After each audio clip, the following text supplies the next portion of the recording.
Hai sahabat Suherman, hari ini kembali ke sesi Q&A dan saya akan memilih satu buah email untuk dibahas.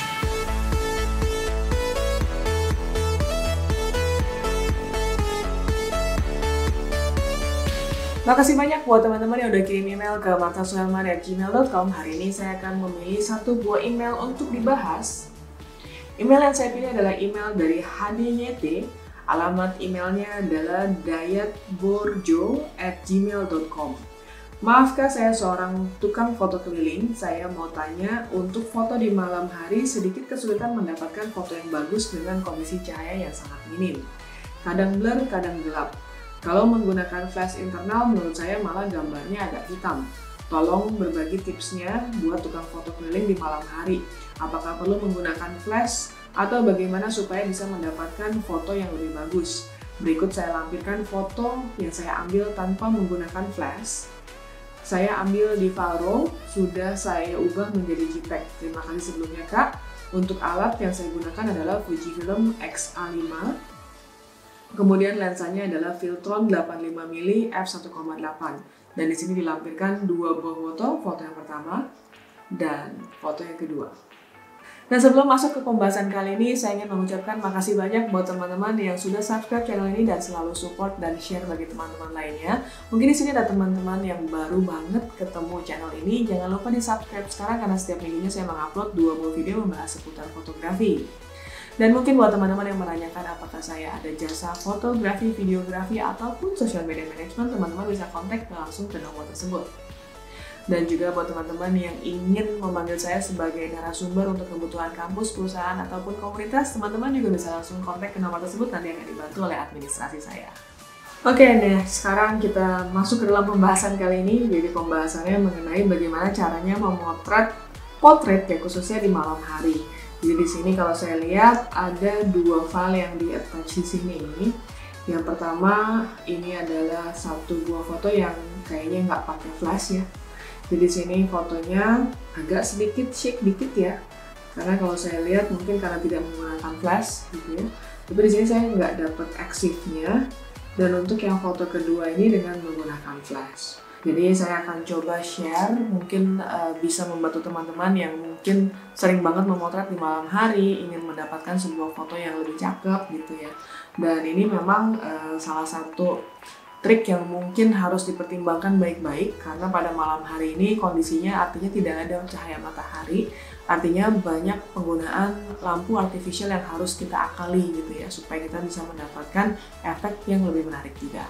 Yang pertama mungkin yang bisa dipertimbangkan buat teman-teman yang ingin memotret di malam hari dan mungkin tidak punya flash adalah memilih lokasi yang tepat, yaitu misalnya teman-teman memotret, let's say kita foto di Ancol gitu ya, di Ancol malam-malam hari, dimana biasanya lampu jalanan itu pasti kan nyala.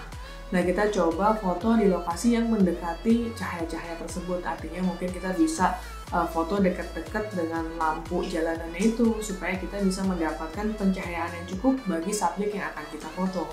Dan yang kedua, kalau di sini saya lihat yang foto kedua adalah dengan menggunakan flash. Saya nggak tahu nih flashnya, sepertinya on show ya. Tapi kalau saya lihat di sini, karena bagian shadow yang muncul di bagian kerah samping itu jatuhnya ke belakang, jadi sepertinya cahayanya dipakai pada saat on show ya. Di sini memang otomatis akan membuat cahayanya lebih flat ya, pertama karena kita menggunakan cahaya yang lebih direct light. Di sini sebenarnya ada satu cara, atau misalkan buat teman-teman yang mungkin foto outdoor ingin mendapatkan ambience yang masih sangat hidup, artinya masih sangat berwarna, teman-teman bisa coba dengan menggunakan strobe light atau lampu artificial yang memiliki fasilitas HSS. Buat teman-teman yang mungkin belum tahu apa itu fasilitas HSS, teman-teman bisa nonton di video saya sebelumnya yang membahas mengenai fasilitas High Speed Synchro ini. Nah, jadi HSS atau singkatan dari High Speed Synchro ini adalah sebuah fasilitas khusus pada saat kamu ingin memotret dengan menggunakan artificial light atau speed light atau studio lighting. Di sini biasanya fasilitas ini ada pada lampu yang kamu gunakan, di mana dia akan memungkinkan kamu untuk menggunakan shutter speed yang lebih tinggi dari 1/250 detik. Nah, kenapa kita harus menggunakan shutter speed yang cukup tinggi seperti ini ya? Karena kadang-kadang pada saat kita memotret dalam kondisi outdoor, di mana cahaya itu udah banyak gitu ya, tapi kita ingin memberikan satu fill-in light pada bagian wajah dari subjek yang kita foto. Kalau kita gunakan speed light yang cukup lama, ya shutter speed yang cukup lama, katakan 1/125 detik gitu ya, otomatis kita akan kelebihan cahaya. Nah, gimana caranya supaya nggak kelebihan atau overexpose? Otomatis kita harus menggunakan shutter speed yang lebih rendah, dan cahaya yang terkena pada subjeknya itu juga tidak terlalu keras. Nah, selain itu juga yang harus dipertimbangkan pada saat kamu memotret outdoor adalah waktunya atau timingnya itu sendiri. Karena kalau kamu memotret dalam kondisi malam hari sekali, let's say di jam 9 atau jam 10 malam, kemudian belakangnya juga nggak ada lampu, nggak ada pencahayaan apapun, otomatis ya belakangnya akan gelap aja gitu. Kecuali kalau kamu memang memberikan beberapa settingan lampu nih ya, jadi misalnya kamu foto orangnya di depan, lalu di belakangnya kamu kasih lampu-lampu yang banyak supaya belakangnya juga terkena cahaya. Nah, itu mungkin backgroundnya akan nampak lebih terang gitu ya. Tapi ini problemnya kamu harus menggunakan speedlight atau lampu studio yang sangat banyak untuk mencahayai bagian belakang. Jadi timingnya kamu harus pastikan kalau kamu ingin mendapatkan warna yang let's say masih biru-biru kayak waktu di saat blue hour, artinya memang timingnya kamu harus memotret di jam segitu, di jam blue hour tersebut, let's say di jam 6, jam 7 gitu ya. Tapi ketika kamu sudah masuk ke jam 9, jam 10, artinya kamu harus menerima konsekuensi belakangnya itu hitam.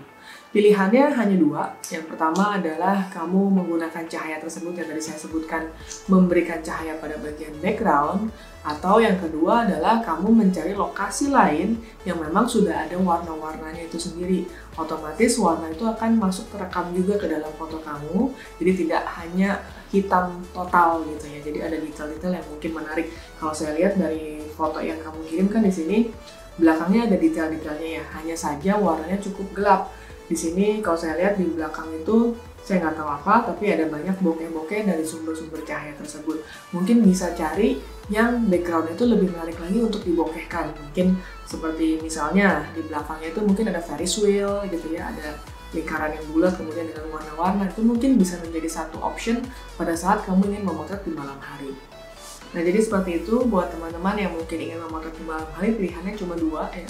Kita memaksimalkan ambience yang ada di sana, cahaya-cahaya ambience yang ada di sana. Atau pilihan yang kedua adalah kita dengan menggunakan atau menambahkan cahaya-cahaya tambahan.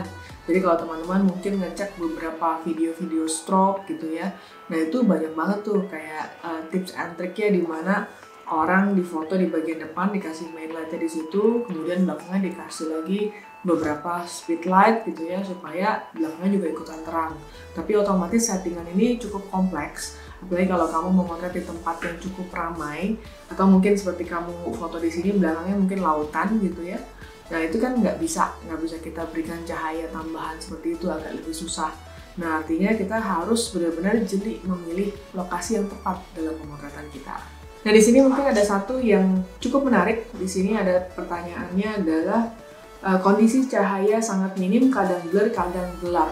Nah, di sini kalau kita bicara tentang kadang blur, artinya memang kamu kurang pada shutter speed-nya.